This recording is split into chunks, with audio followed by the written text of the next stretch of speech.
Good afternoon, everyone. It's great to be back with all of you. It's good to see you, good to be in this room. I'm glad everybody showed up today. Let's get back to work. We're going to begin with a few scheduling announcements. Tonight, as you all know, at 9:00 p.m. Eastern, President Trump will deliver a major address to the nation on protecting the integrity of our elections, and we encourage every American to tune in. On Friday, the president will travel to New York City to attend a FIFA reception at Trump Tower, followed by his attendance on Sunday at the FIFA World Cup between Spain and Argentina.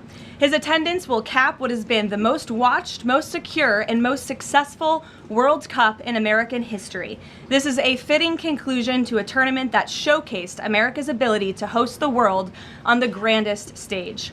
Turning now to the economy. Tuesday's CPI report confirmed what President Trump predicted. Prices are falling, and this administration's economic policies are working. Inflation dropped 0.4% last month, beating expectations and marking the largest monthly decline in more than 6 years.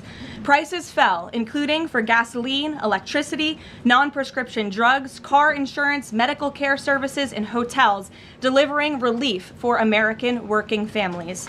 We also saw real weekly earnings rise in the month of June. For private sector workers, real wages have increased by roughly $1,000 since President Trump took office, after falling nearly $3,000 during the previous administration. This is real progress made possible by the president's pro-growth economic agenda. There is still more work to do, no doubt, which is why President Trump remains laser-focused on lowering costs and raising wages for working families across the country. Just last week, Walmart and Sam's Club announced they will be lowering prices on thousands of items in their stores across the country. Shoppers can expect meaningful savings on groceries, household essentials, outdoor living products, toys, apparel, and other everyday staples.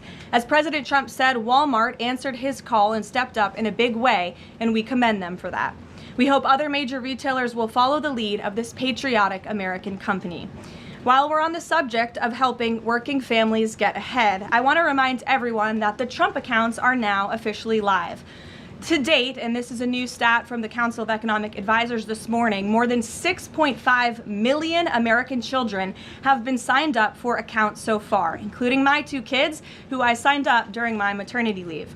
There are a few things I want to make clear about this massively beneficial program that has the potential to literally transform the financial future of this country.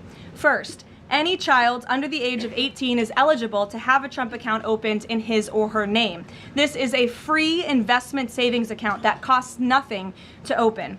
Second, thanks to President Trump, every child born between January 1st, 2025 and December 31st, 2028 will receive a $1,000 seed deposit from the United States Treasury. Third, parents, guardians, relatives, and friends can contribute up to $5,000 per year combined for each child. Employers can also contribute up to $2,500 per year on a tax-favored basis, counting toward the annual cap. The president believes there is no better investment than in America's children. Government projections show that a child whose family maxes out contributions could see the account grow to nearly $300,000 by the time the child turns 18. This is, I think we can all agree, an enormously powerful head start toward the American dream. These funds can be used for college, starting a business, or purchasing a home. This is truly a transformational, nonpartisan program. So I encourage everyone listening with a child to establish a Trump account today for your child and tell everyone you know with children to do the same. The app is also incredibly inviting and easy to use for parents at home. Finally, let's turn to the border. Brand new numbers this week from the Department of Homeland Security and Customs and Border Protection confirm that for the 14th straight month, this administration has released 0 illegal aliens into the United States. Again, let me reiterate, the 14th straight month, not a single illegal criminal alien has been entered into our country, released into our country by this administration. Illegal crossings in June remained at historic lows, and Southwest border apprehensions are down 94% compared to the same period under the Biden administration. These numbers speak for themselves.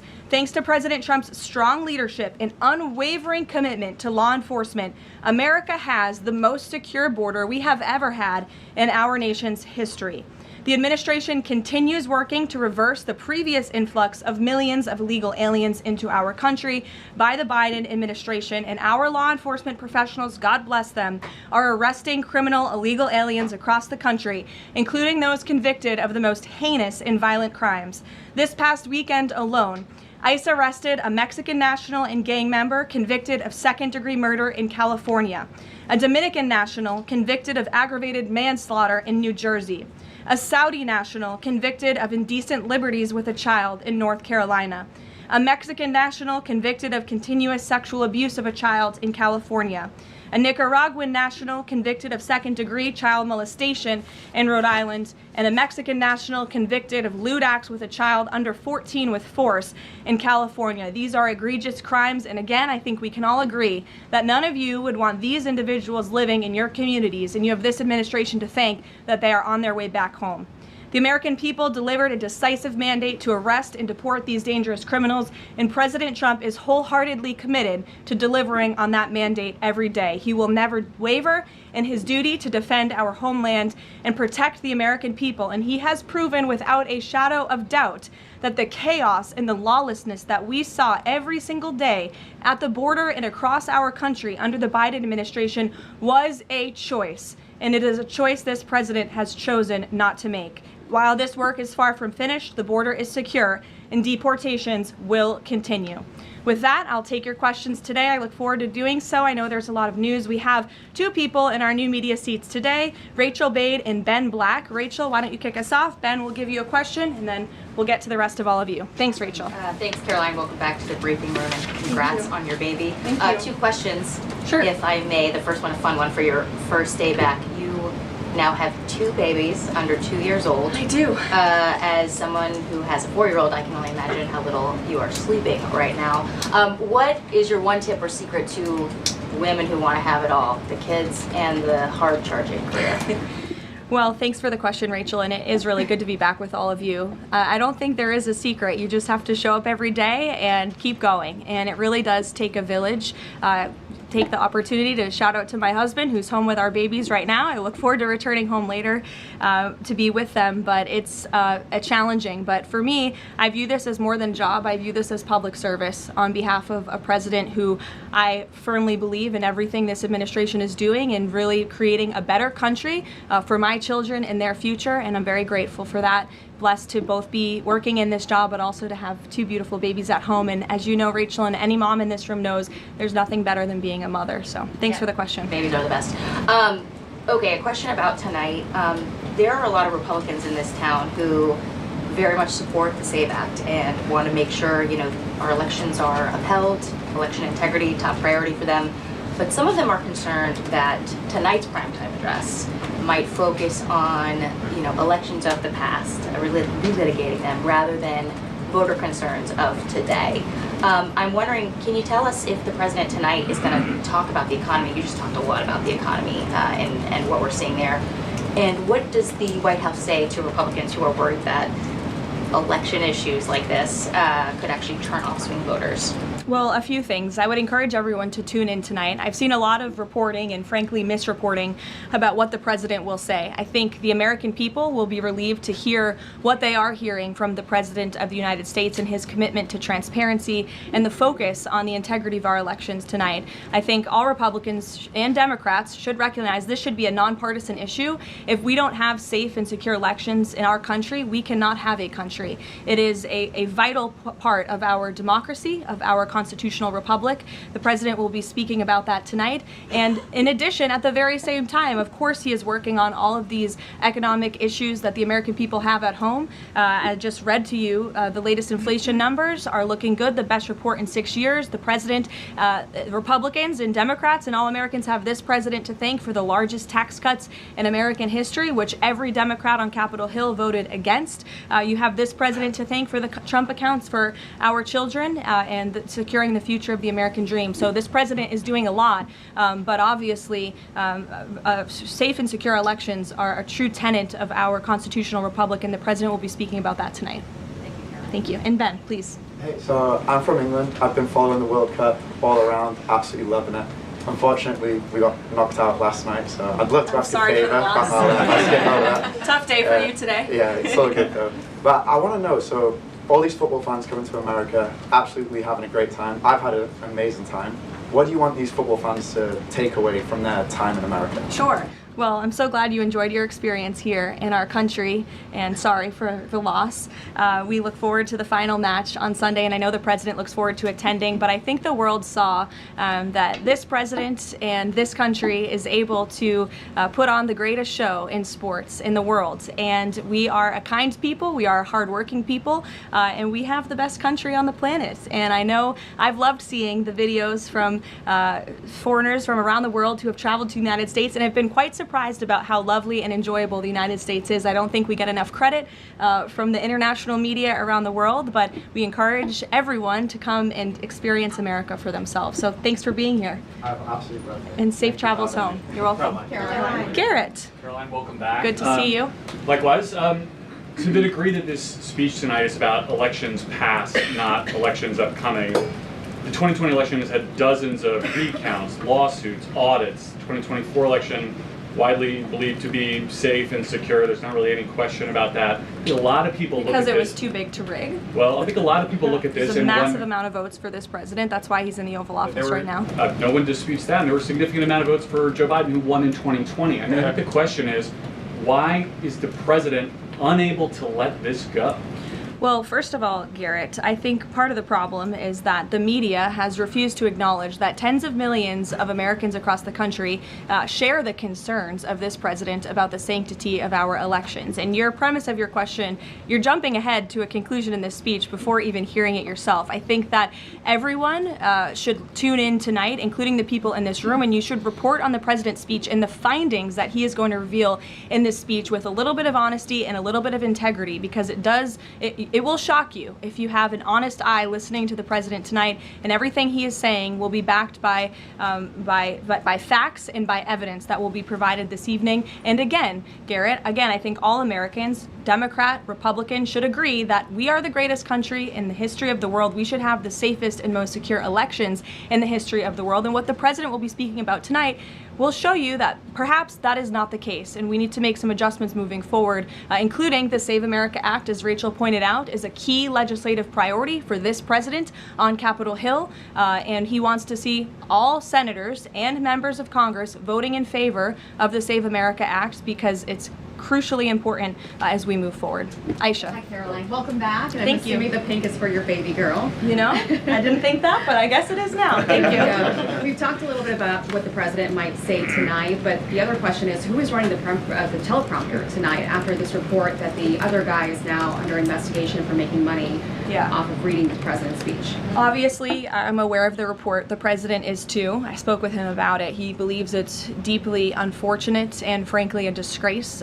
And the individual that was cited in that report is complying with the CFTC, but has been put on paid administrative leave.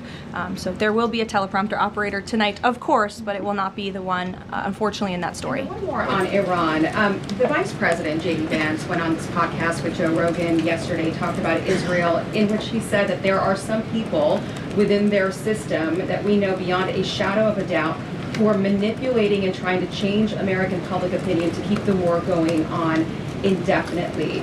Does the president agree with that statement? I think the president would certainly agree that, yes, foreign countries certainly do try to persuade American public opinion. There's no doubt about that. I think it's just a basic fact.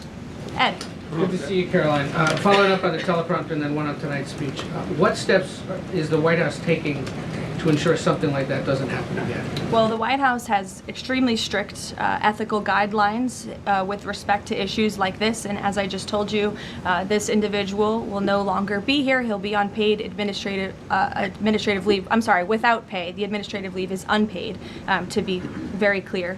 That was a decision by the president, so I think that speaks for itself. On the concerns about the election, will the president accept the results of November's elections? Look, Ed, you should tune into the president's speech tonight before you jump ahead to conclusions about what's actually in the speech. Again, I've seen a lot of reporting and misreporting about what the president will say. We hope CBS will take the speech, and all Americans should take it. Okay, but I'm not presuming anything. I'm just asking, will he accept the results? Caroline, 2 questions on the Trump account. First, following the birthright citizenship case, is there concern that babies that are born to illegal immigrants here in the United States are not excluded from these accounts? And also, since the $1,000 per child from the Treasury seeds these accounts, can you assuage concerns from those who feel this is wealth redistribution? I would certainly not describe it as that. As you know, this was an incredible private-public partnership. We had incredibly generous Americans, Michael Dell, and many others who contributed to the fund for the Trump accounts. So that money will then be passed along to America's children, which I think is a great thing that all Americans from all political persuasions can agree upon. With respect to your question on birthright citizenship, I think the president has made his view and the White House has made our view on this case quite clear. We're going to continue to move forward to work with Congress, hopefully in the future, to remedy this problem in our country and to ensure that we cannot have this scam continuing where you have foreigners from all around the world traveling to our country to give birth to babies who are then given the greatest privilege on the face of the planet, American citizenship. That's not how our founding fathers intended this country to work or to operate, and the administration is committed to finding solutions to remedy that. Do they have access to the Trump accounts, though? Those are children of those illegal aliens? That's not something I've discussed directly with the president, so I don't want to speak out of turn on that. As you know, Carrie, all American citizen children are able to access the Trump accounts as it stands right now. Sure, go ahead. Thank you very much, Mark Stone from Sky News. Can I switch to Iran, please? Sure. And specifically, the Manab school attack. 120 children dead, 26 of their teachers. A Sky News investigation released today points to all this being a tragic mistake by America, by the US military. So could you explain, please, why the president is repeatedly saying it wasn't America when he hasn't actually, he says also that he hasn't even seen the report? I can't speak to the Sky News investigation respectfully because I have not read it. All I can speak to is what the president has said as I speak on his behalf, and the investigation continues, and we would defer you to the Department of War for further questions on it. Do you mind following up, if I may? Sure. I just want to understand. My answer's not going to change. I just want to understand why he consistently says it wasn't us, we didn't do this, when all the evidence and indeed the preliminary report, and we've spoken to a military insider who says this was human error. Well, that's the president's opinion, and at the very same time, he has said the Department of War is investigating the matter, and we would defer you to them for any questions with respect to the investigation, which obviously has not been released yet. I would defer you to them for further questions on it. But there's been, I think the president feels that way because he knows that our military always acts in good faith and absolutely never targets civilians or children, unlike the other side of this conflict, Iran, who is well known for killing women and children and innocent people in their country for a very long time. So you should focus on that in your reporting. Danny. Thanks, Caroline. Welcome back. Another World Cup question, much as it pains me. President Trump had some harsh words for Spain at the NATO summit last week about their spending. Does that mean he's going to be supporting Argentina Sunday? Danny, it is a really good question, and I'm disappointed in myself for not asking the president before I came out here, knowing you would probably ask. I haven't talked to him about it, but we'll get you an answer on that. You're welcome to ask him yourself at some point before the game. I'm sure you'll see him, and I'm sure he'll have a fun answer for you on it. Sure, in the middle, go ahead. Sure, Jasmine, go ahead. Thank you, Caroline. Welcome back. Thanks. Back on the teleprompter issue, Notice reported earlier this year that Kalshi was inaccessible on the Wi-Fi that journalists here at the White House have access to. Are staffers back in the West Wing and other parts of the EOB, et cetera, do they have access to Kalshi and Polymarket on their Wi-Fi? On our work computers? Yeah. Honestly, I've never tried, so I don't know. But I'm happy to go try and get you an answer on that. Another question, Caroline. In the back, Reagan. Sure. I just wonder, Jasmine, go ahead, and then Reagan, go. Are there any other White House staffers or people within the administration who are suspected of also placing bets on Kalshi or Polymarket or other things with some of this privileged information? Not to my knowledge, not that I've been made aware of. And as you saw, I think this played out exactly how it should. Kalshi notified the CFTC of suspicious activity. They investigated that, identified the individual, and he will now no longer be working at the White House. So I think that answers all the questions on this matter. Reagan. Caroline, I have a question for you on the Save America Act and Sure. Senator Graham, and then a quick question on Iran. Sure. Trump said in one of his final conversations with the late Senator Graham that he was talking about the Save America Act and that he felt like they were in a great position with it. Do you anticipate that the Senate is going to be more aggressive to push the Save America Act in light of the fact that it was so important to Senator Graham so close to his death? Sure. Well, since I haven't had the opportunity, let me just express my sincere condolences to Senator Graham's staff and his family. He was beloved by so many here at the White House, especially the president, and I know that the news of his sudden passing was just tragic to all of us, especially the president, who considered him a dear friend.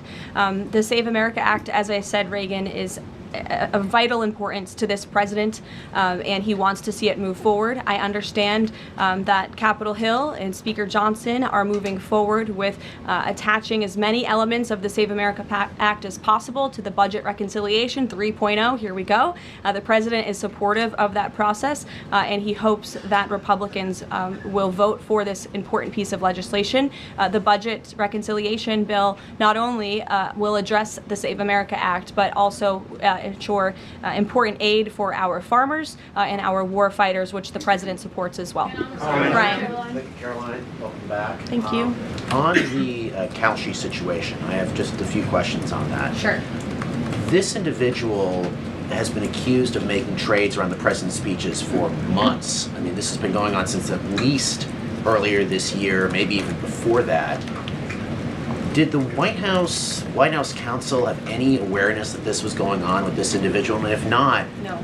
so if no, then why not? Is there any sort of plan in place to try to figure this out, to see if anyone else is doing this, or to track future people from, see if they're making these types of bets in the White House? Any discussions around that? Look, there are very strict ethical guidelines here at the White House that explicitly state not to do this, and the White House counsel's office makes that clear to all of us who sign up to work in government on behalf of the president. So I think there has been a plan in place. This individual unfortunately violated the plan, and therefore he's paying the consequences for it. I don't know why there's further questions I just want on to follow up on this, but then doesn't that leave open the possibility, even though there are the rules, I mean, there's no disputing there are strict rules on this, but if there are no mechanisms in place, and then I'm not saying that there should and should not be, but if there are none in place to try to track this happening inside the White House and inside the executive branch of the government, doesn't that leave open a possibility for this to keep happening or happening again, and these result people making bets like this inside the administration? Again, there are very strict ethical requirements required by all staffers and officials here at the White House, and if they are violated, people will pay consequences for that, as you're seeing with this case. Livy. Caroline, welcome back. Thank you. I have a question about Senator McConnell, but first on Iran. President Trump has now greenlit strikes on Iran for nearly every day this week. Does the White House describe negotiations more at a standstill or essentially completely over? Well, I've spoken with the president about this as recently as an hour ago. Iran very much continues to talk to the United States of America and express that they want to make a deal with us because they are suffering devastating blows on behalf of our United States military. The reason, and this is important for the American people to understand, the reason for the recent strikes over the course of the last several days is because Iran violated the memorandum of understanding that we struck with them. Specifically, in the memorandum of understanding that they signed, they were not to fire on commercial vessels moving through the Strait of Hormuz. And unfortunately, they have made the tragic decision for them to do that. And President Trump is not going to sit by and allow these active acts of terrorism to take place in the Strait without ensuring Iran pays consequences for that, and that's what we are witnessing right now. Spoke to him about this within the last hour. I mean, does he essentially seem fed up with these negotiations? And can you explain why the American people should think that a deal with Iran would even be worthwhile at this point, given the fact that they broke it already? Well, look at how bad they are behaving. It just proves the president's initial point for launching Operation Epic Fury in the first place. Iran can never obtain a nuclear weapon. That's why he launched Operation Epic Fury. They have suffered devastating blows to their military and their economy as a result. The president is always open and willing to diplomacy. He is the peace through strength president after all. After Operation Epic Fury, the conclusion of it, we did move forward into a diplomatic phase, if you will. But unfortunately, Iran has since violated that. They have expressed they still want to make a deal to the president.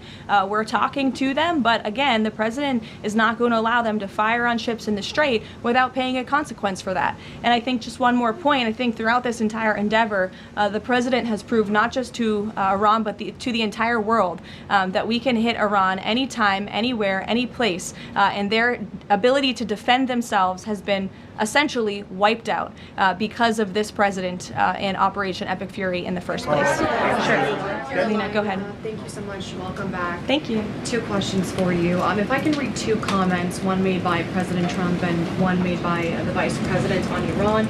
President Trump recently said, as far as I'm concerned, it's just a waste of time dealing with them. They're liars. There's something wrong with them. They are cuckoo. They are scum, sick people, vicious, violent people. And then Vice President Vance went on Joe Rogan last night and he said, I'm very frustrated by the Americans and frankly by people in other countries who say you cannot negotiate with the Iranians. So your response to these contradictions, because I think you can understand how that's confusing for Americans with this mixed messaging. And then second question for you, at least 6 Americans are still detained in Iran. Will President Trump make this conditional, a point of condition in continuing these conversations with the country as well as political prisoners and also people that are still being executed in Iran to this day? Sure. To your second question, I'll never create a red line or a condition on behalf of the president without his blessing. I haven't heard him say that, but obviously ensuring the return of Americans wrongfully detained or held hostage all over this world remains a priority for him, and he has done so in a tremendous way over the course of the last year and a half. Americans from all over the world have returned home thanks to this president and the efforts of his national security team.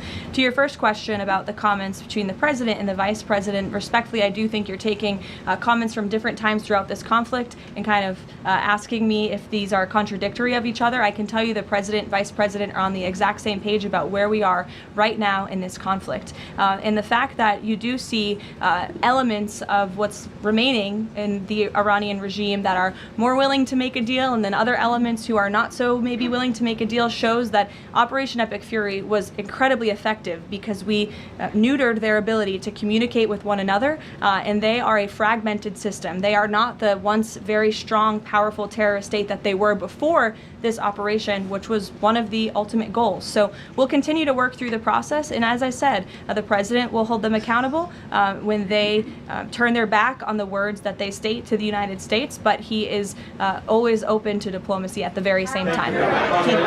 Thank you, Caroline. Sure. Regarding the president's speech tonight, he's been in office over 540 days now. If what he says is tonight is backed up by evidence, why hasn't anyone been charged? Well, he hasn't revealed it yet. He hasn't declassified the documents yet, and you will see what he says tonight, and then we'll move forward appropriately from there. Tonight from the Justice Department? I don't speak on behalf of the Justice Department, Caitlin, you know that. Rachel. By evidence, will there be charges? You'll have to ask the Justice Department. I don't charge people. I just speak on behalf of the president. Rachel. Thanks, Caroline. Welcome back. Just a point of clarification really quick. On the staffer who is accused of profiting off of the president's speeches, you said he'll no longer be working here. Is he on administrative leave or is he going to be fired after October? He's on unpaid administrative leave right now. Okay. And just to follow up on the president's speech tonight, I mean, we've been talking to a lot of Republicans over on Capitol Hill. They have said that focusing on the economy is the right way to go ahead of the midterm elections. They believe that's what voters care most about.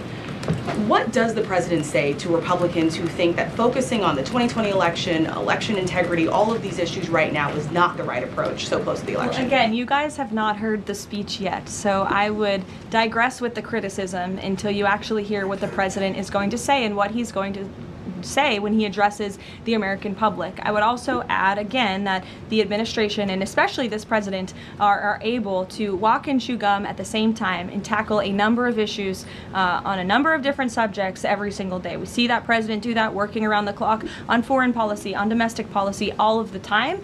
You all report on it, you have to keep up with it, so I think you can agree with me on that point. And I would also add the president will continue to be traveling all around the country to talk about the economy. We were just in Pennsylvania a couple weeks ago touring a Mack truck facility, which has been greatly strengthened and enriched because of this president's economic policies over the last year and a half, and he loves doing that and he will continue to do so. Jennifer, go ahead. We have seen with the increased community strikes a real decrease in traffic through commercial traffic through the Strait of Hormuz. What is the U.S. doing right now to facilitate flows through the Strait of Hormuz and preemptively address the risk that Houthis will actually choke off the Red Sea oil route and that prices will increase further before November? Sure. Well, two separate questions. First, let me address what's happening in the Strait right now. We know that there is a blockade of ships directed by the president for ships entering and departing Iranian ports only. This has been fully implemented and is in full force. This blockade was reimposed due to Iran's inability to honor their agreement with the United States of America. More than 10,000 U.S. sailors, Marines, and airmen, along with 2 aircraft carriers and more than 20 warships and dozens of aircraft, are executing the blockade mission as we speak. And during the first 24 hours of the blockade, U.S. CENTCOM has redirected 2 compliant commercial vessels and disabled 1 non-compliant vessel. So look, the Strait is open for ships that are not traveling to and from Iranian ports specifically, and the U.S. Navy is there to ensure that can take place. With respect to gas prices, as you know, the price of oil right now is approximately $80 a barrel, maybe a little less. Before I came out here, that's what it was at. Gas prices are down approximately 60 cents a gallon off the peak of this conflict, and the president was honest with the American people from the beginning. There may be temporary disruptions in the oil market, but what we haven't seen is what all of the naysayers said, that there would be massive increases in the price of oil that so many warned about. And that's in large part because of the president's domestic energy policies here at home to revamp our domestic production here, but also the administration has taken many swift actions to mitigate these temporary disruptions. As you know, we've released oil through our SPR, the Jones Act waiver, which has been incredibly effective, fuel environmental waivers. We also, the president signed the Defense Production Act to restart California oil production. So all of these very swift and mighty actions on behalf of this administration have led to a rather stable oil market, and the president will continue to do all he can to ensure prices come down, stay stable for the American people and the American consumer until the end of this conflict. And ultimately, I think Americans should keep in mind why we're doing this in the first place, to ensure that Iran, a terror state, can never obtain a nuclear weapon. Dasha, go ahead. Caroline, nice to see you back. You too. 2 questions, one on tonight and one on immigration. It strikes me listening to the conversation in this room about Iran, given the questions that folks on both sides of the aisle have about strategy and endgame, given that the United States has intensified strikes on Iran, typically in a time of conflict, when the president gives an address to the nation, you would expect him to address this conflict. Number one, will he talk about Iran, and why is that not the major topic of his speech? Does he believe that the SAVE Act and the 2020 election integrity are more important right now? Well, no, it's not a matter of importance. It's just a matter of timing. The president will be making a very important announcement with respect to the integrity of our elections. However, it is also very possible at the top of the speech he will mention the current situation with Iran and also the economy as well. As you all know, President Trump is a man of his own word, and he sometimes is thinking about these things up until he walks out. But we have had conversations about him addressing a range of topics, and that could very well be possible tonight. Again, this is all more reason for all of you to carry the speech live and for the American people to tune in tonight so they can hear directly from the the president and draw their own conclusions. Caroline, go ahead. Immigration. Caroline, sorry, I just wanted to add the immigration question real quick. Sure, Caroline, go ahead. Sorry. 3 men were killed in ICE encounters in less than a week. As a result, DHS announced that it would end vehicle stops, and then President Trump urged them to change their position. Can you confirm whether vehicle stops are back on, and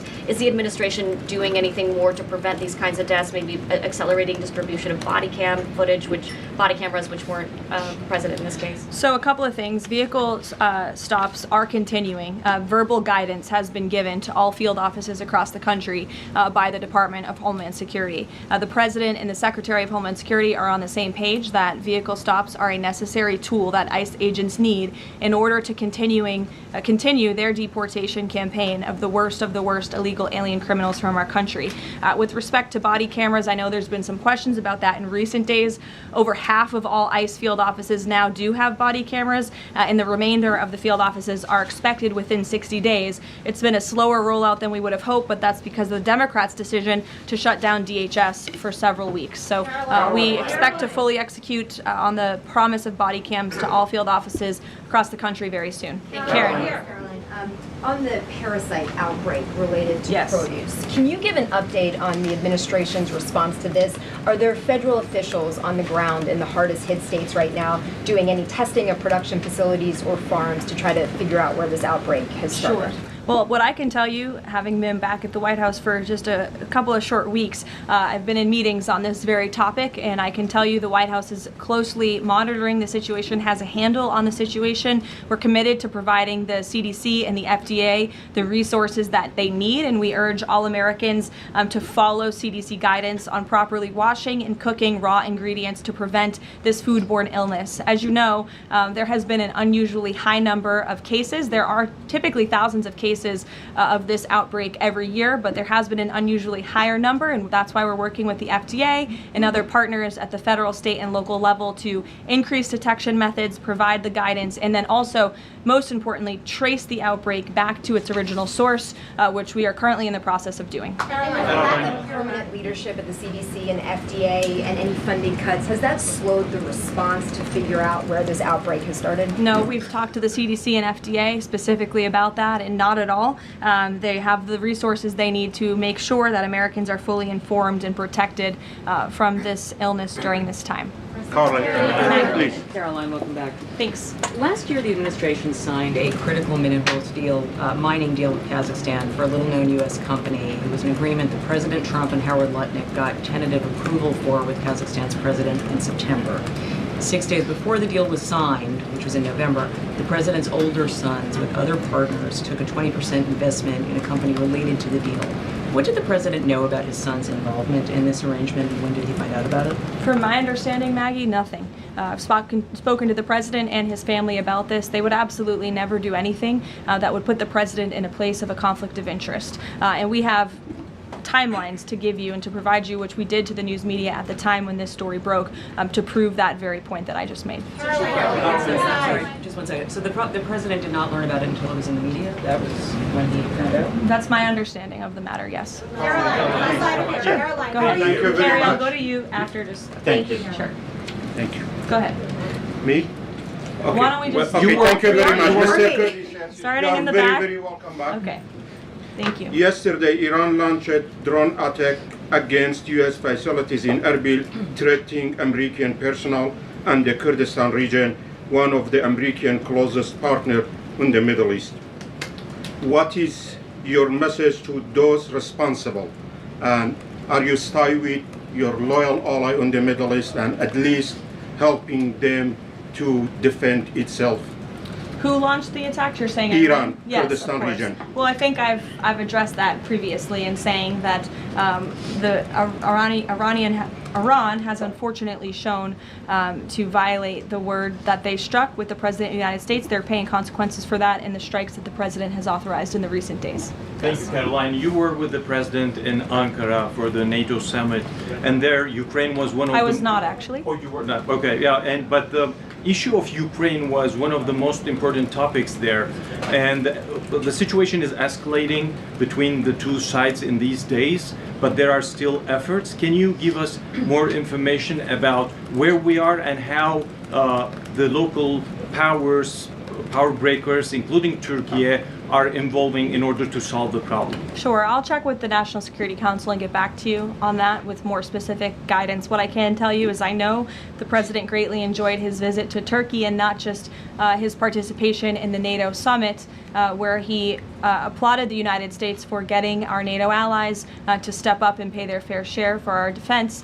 but also he greatly enjoyed his time with President Erdogan in Turkey and appreciates the bilateral relationship between our two countries. Kara. Caroline, welcome back. Thanks. Contrary to what the mainstream media is reporting, Americans that I speak to care deeply about election integrity. This is true. Why do you think the mainstream media is so fearful of tonight's speech and anything to do with election interference?